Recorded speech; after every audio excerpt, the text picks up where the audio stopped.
Hey everyone, welcome back to Elite AI Assisted Coding. Today we have with us Knight-Webb, the co-founder and CEO of Bloop AI and the developer of Vibe-Kanban. I think many of you probably already know Vibe-Kanban, and you might have seen the write-up we did on it and some of the demos. I really like Vibe-Kanban. There is this thing in the course we teach. Usually, like the first week is context engineering and prompting, and the second one is interactive coding. And then we get to the third week, which is my favorite, and we talk about parallelization. And I love it, first of all, because that's how I work mostly, but also because minds get blown and everyone realizes, oh, we can now really delegate complete tasks and they work in parallel. And the thing that always comes next is this terrible trade-off. Like you could run in many terminal sessions and manage your own worktrees, and that becomes a real mess very quickly. Or you can use the cloud-based parallel asynchronous agents, and then the agents are far away and you don't have much control, and you either sort of take whatever they give you in this particular platform, or you kind of can't use it. And Vibe-Kanban rethinks this problem and gives the best of both worlds in a really nice package, in the sense that you can run all the same agents and all the different ones locally with all the control, with full configuration, but you get a web-based interface and also this very nice concept of managing parallel tasks in a way that makes sense. So I really enjoy using it. And thanks for sharing it, Louis. And maybe just to get us started, I'm a bit curious. So Vibe-Kanban has been a while, it's been around for a bit. I think it was a little bit ahead of its time, a little bit visionary when you first released it. So how did you end up working on it? How did you come to develop it? Yeah. Hi, everyone. It's great to be here. Thanks for having me. I guess at the time it was a bit visionary. I mean, honestly, we were just using a lot of Claude Code at the start of the year when Claude Code was released, and it was pretty much the only CLI. And we just had a bunch of problems. Like if you wanted to run more than one of them, you needed to open multiple terminals. But then if you wanted to run 5 of them, you needed to open 5 terminals. And very quickly, you kind of find your brain gets fried from looking at green text and trying to remember, what did I run in this one? And having to kind of repeatedly run commands like create a Git work tree or run a dev server or run a setup script. And so, to be honest, the initial kernel of an idea was just, can we solve some problems for ourselves and try and just improve our own developer workflow? And so we built the very first version of Vibe-Kanban. And, we went through the Y Combinator program and we shared it with some of our friends in the community, and they started adopting it. And within a week or two, we had like a bunch of founders who were daily users of this thing that we really hadn't spent that much time building, but they were, doing the majority of their software development in our tool, 8 hours, plus a day in Vibe-Kanban. And that just gave us, I guess, the confidence to think, okay, well, maybe this is actually the workflow that many people want rather than just ourselves. And then, you can kind of, so that's the bottom up, how do we get there? And then you can kind of think this through from a more strategic point of view, which is, well, coding agents have kind of been running for longer and longer for a while. You get GitHub Copilot and it completes a single line, and that maybe takes 1 or 2 seconds. And then you move to Cursor, which, completed, when it kind of took over as the dominant platform from GitHub Copilot, complete an entire function. And maybe that would take a few seconds. And then we get to, ChatGPT, which can, rewrite an entire file. And eventually you arrive at like where we are today, which is, we're no longer at 30 seconds. It's like running for 5 minutes. And that just, I'm talking about this like it's ancient history, but this has just been in the last 2 or 3 years. And so if you kind of extrapolate from going from like 2 seconds to 30 seconds to 1 minute to 5 minutes, it seems kind of like we're going to be running things for 10 or half an hour or an hour, within 6 to 12 months reliably. And if that's true, what are humans going to do while these things are running? Are they really going to be sitting here kind of watching the log scroll by, or are they going to be productive and do other work? And, I think there's lots of things we can do. I think, we can be planning work that is going to follow on from the thing that's currently going, or we can be planning something that is going to happen concurrently to the thing that is being worked on. Or we can be reviewing work, right? Like just because AI is able to produce a lot of code doesn't mean that it's able to QA that code. That's something that humans are definitely going to need to be involved in for the kind of foreseeable future. And so, what is the ideal interface to review code if your job consists of basically spending all day reviewing AI generated code? And so I think I feel pretty good strategically about what we're building. So there's all the bottom up, let's solve problems for today. And that's where we've gotten the majority of our users, is just solving their problems. And then there's like, why are we continuing to do this? And why do we think that this actually has the potential to be a big company as well? And that's because of what's happening with AI agents, and they're increasingly running for longer and longer. Yeah, that's a really interesting pattern that you hear from so many founders in the space, and it's this need to live in the future, to extrapolate a little bit from the current trends to understand where you're going to need to be in in a few months or a few weeks, which is like a few years in AI dog time. It's really interesting. So you talked about planning, and I really appreciate it because I think Vibe-Kanban, kind of from the very first version, had the idea of planning is part of the activity. In many ways, that's the main activity for you, the human. Now, how do you think about it in general and in the context of Vibe-Kanban? I think it's massively underrated planning, and I don't think enough people do it. So the first version of Claude Code was very in the loop. It would make an edit to a file, and you would have to confirm yes or no, I want to accept that change or reject it. Kind of similar to how Cursor, worked before that. What has kind of emerged this year is more of the YOLO mode style of working with Claude Code. So you run it and you basically auto accept all of the changes that Claude Code is trying to make. And that kind of means that you no longer have to be supervising the agent. But in order to get that to work effectively, you need to have a pretty strong plan before you go into YOLO mode. Otherwise, you're going to get garbage out, right? So, or alternatively, you can run it in YOLO mode without doing much planning, but then you're going to spend a lot of time in review making follow-up changes to the work that's being done. And what I found just by experimenting with different workflows is that if you spend more time in the planning, you can displace time that otherwise would have been spent reviewing that code. You're kind of shifting, where you're spending time from the end of the task to the start of the task. And on top of that, I think AI has this kind of bias to make small changes. So if you go and you make a bad change and then you try and fix it, it's going to really be a compromise between the right thing and what it did initially. Whereas if you spend more time in planning and then you go into development, it's never made the bad change to begin with, and you're much more likely to get the right thing out of it first time. So I think planning is really powerful. And especially if you want to do anything asynchronous, it's really non-negotiable. You have to do a lot of planning. And do you use Vibe-Kanban for planning stuff? Do you do things like write a specification, come back, and the next task is execution? Or is it more something that you do outside the tool and then bring your task definition to the tool? So I do my planning in Vibe-Kanban. I can actually show you very quickly. I've got my main agent that I use every day is AMP, and I have a custom planning configuration set up with AMP right here. So basically just says, plan the task. They have this sub-agent called the Oracle, which I think basically just means a more powerful model running for slightly longer than normal.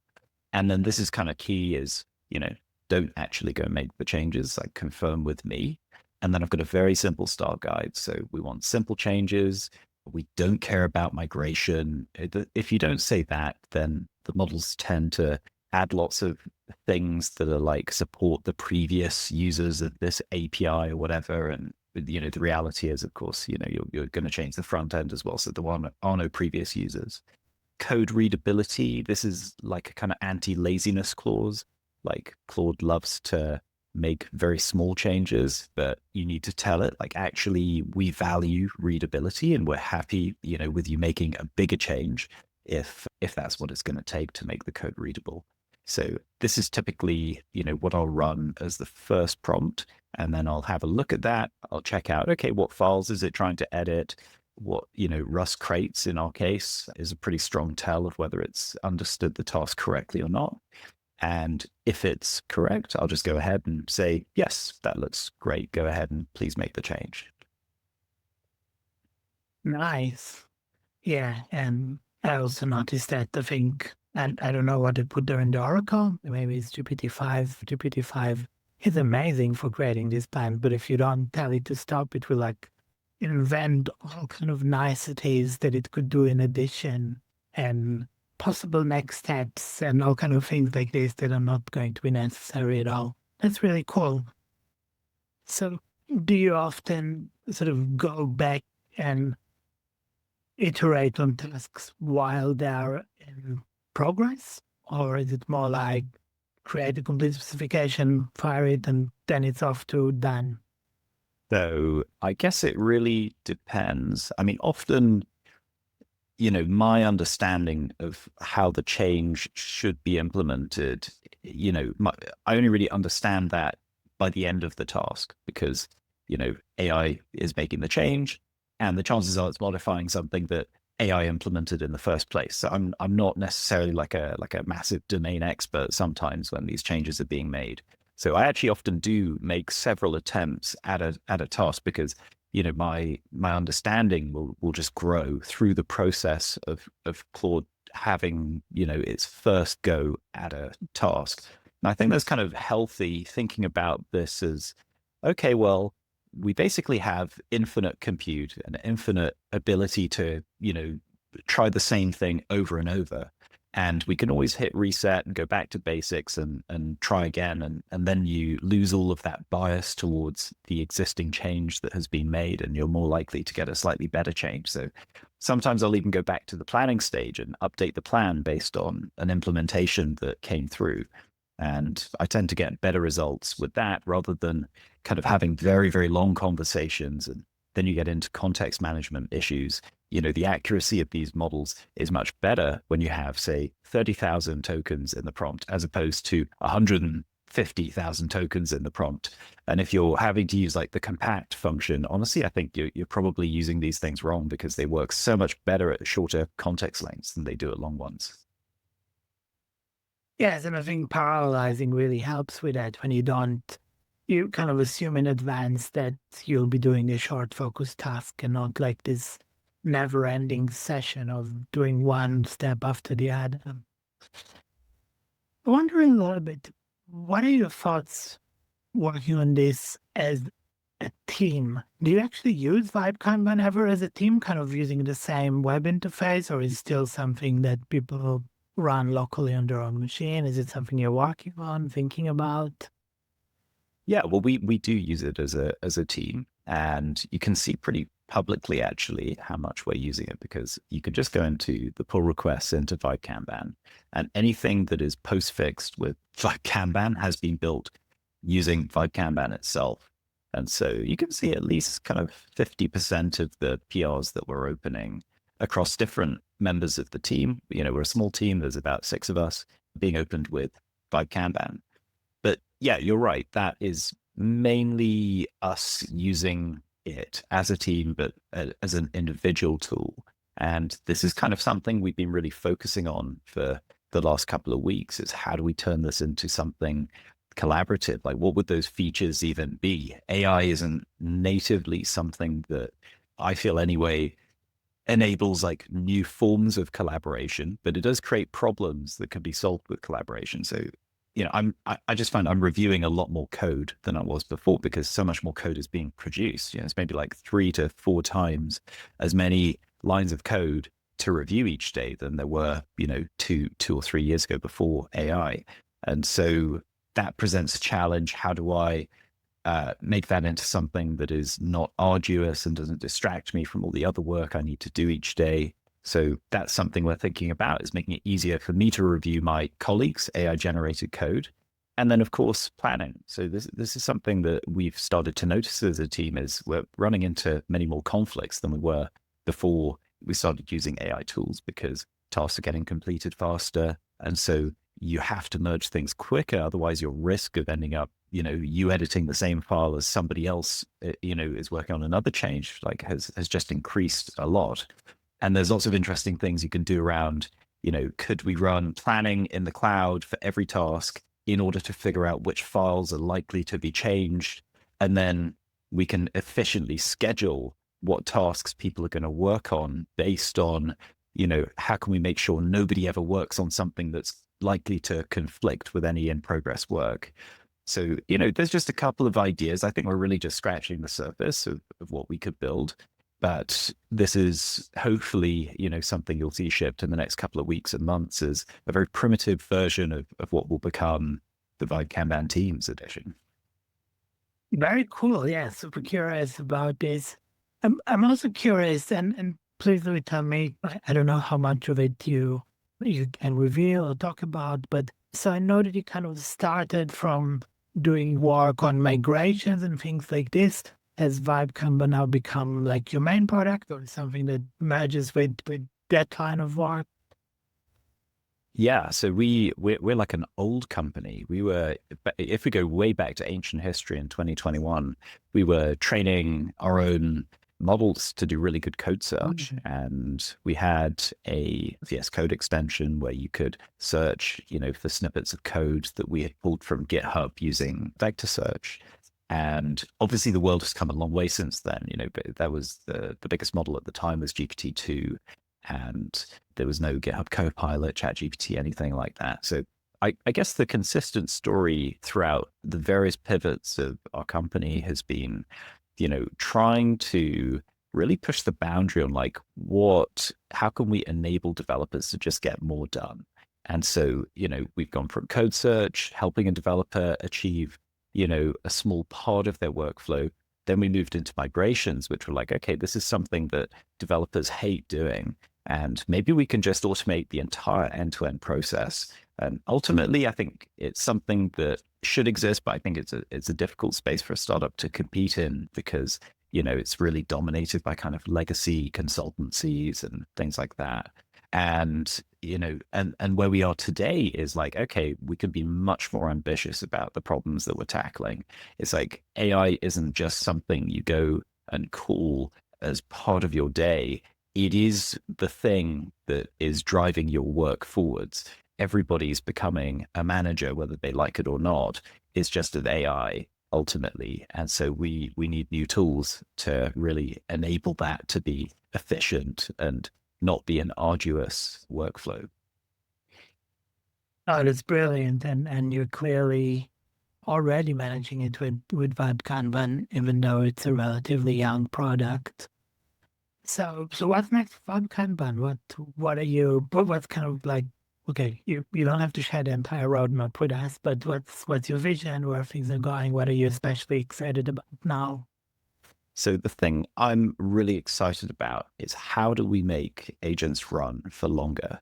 And this is something that I don't think really gets enough airtime and people don't really talk about. But I do think the real breakthrough, and why Claude Code is better than what came before Claude Code, is because it can kind of test its own work, right? So it makes a change, and the very simple check it does is it runs the compiler and it checks, did the compiler pass or not?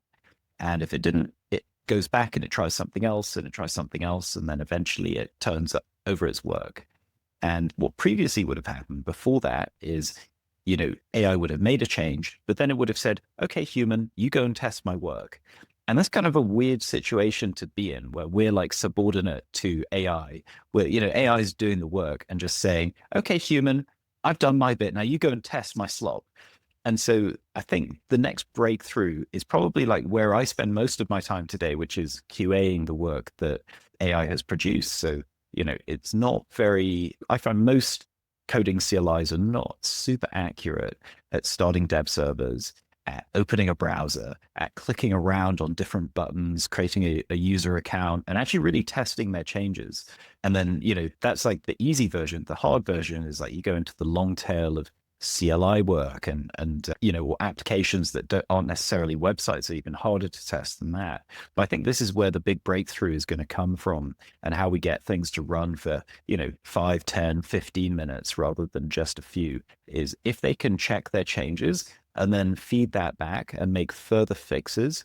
That knocks out the bulk of what I'm having to do today in order to test whether AI has done its work correctly. Yeah, that's super interesting. I think a lot of this stuff today you can do haphazardly.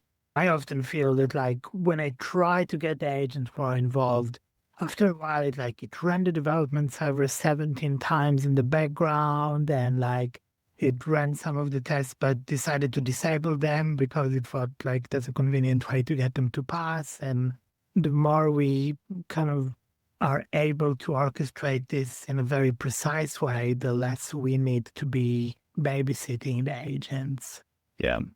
So here's kind of something I've been working on that makes a small step towards making this easier. So running a dev server is actually quite difficult, especially if you're doing it in parallel. You'll often see when you're making a change, Claude will go npm run dev and sleep 5.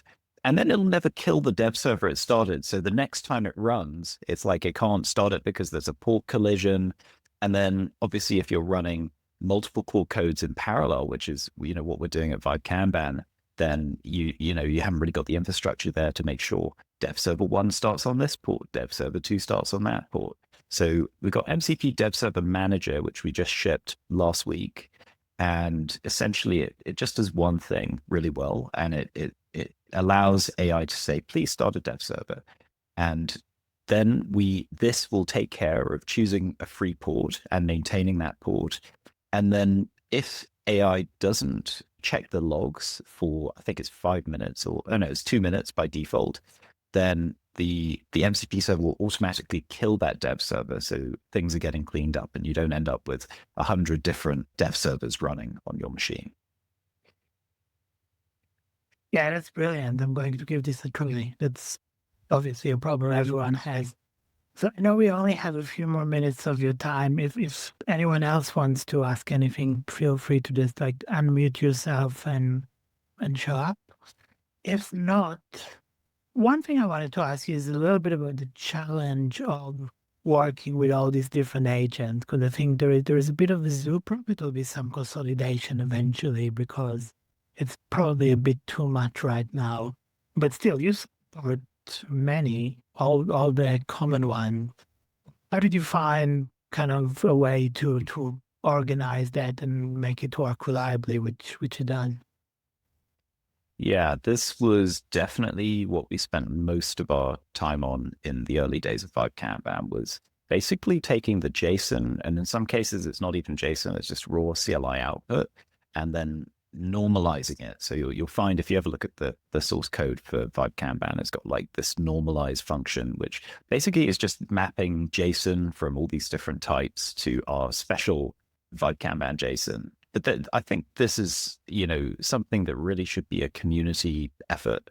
There's already ACP, which was promoted by Zed and is an attempt to kind of get different coding agents to standardize around a particular API spec. So standardize starting a coding CLI, standardize reading a tool call from a coding CLI.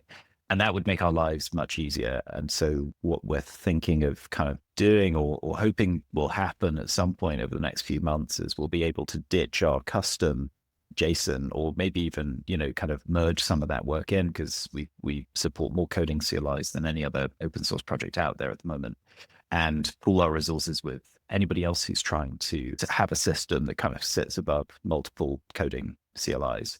But yeah, there is a long tail. I mean, we definitely see the majority of usage comes from Claude Code and Codex, and it's almost 50-50 across those. And then, we have maybe 15% of traffic goes to the other coding CLIs combined. And that's been pretty stable for a few weeks. I guess, there's a lot of rumors around like Gemini 3 coming out, and I'm sure there'll be a bit of a bump, back to that as soon as that drops. And this is the world we're in, is like for the next 12 months, all of the different model providers are going to be leapfrogging one another in terms of capability. And people are going to want to try these out and compare the outputs and see, okay, well, maybe I should be using the Gemini CLI this week because it's ahead of the others. But then, a month later, another one might leapfrog that. Yeah, it's interesting. And I think there's also something that's happening because things are moving so fast. We don't get a lot of standardization, right? So because standardization takes time until people coordinate and figure out what exactly the framework is going to be. And so we're seeing less of that than typically we would in kind of technological changes. It's very cool that Vibe-Kanban kind of is at least trying to normalize these things. Hopefully ACP becomes something we can all agree on.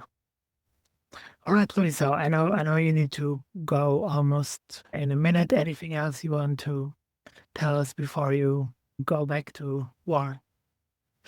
We're hiring. If there's anybody watching, you can go to the Vibe-Kanban website and there's a big hiring link, but we are looking for a back end and a front end engineer to join us. And other than that, try the MCP server out. It's called Dev Manager MCP. Try Vibe-Kanban out, and hopefully it'll help you get more done in your daily work like it's helped us.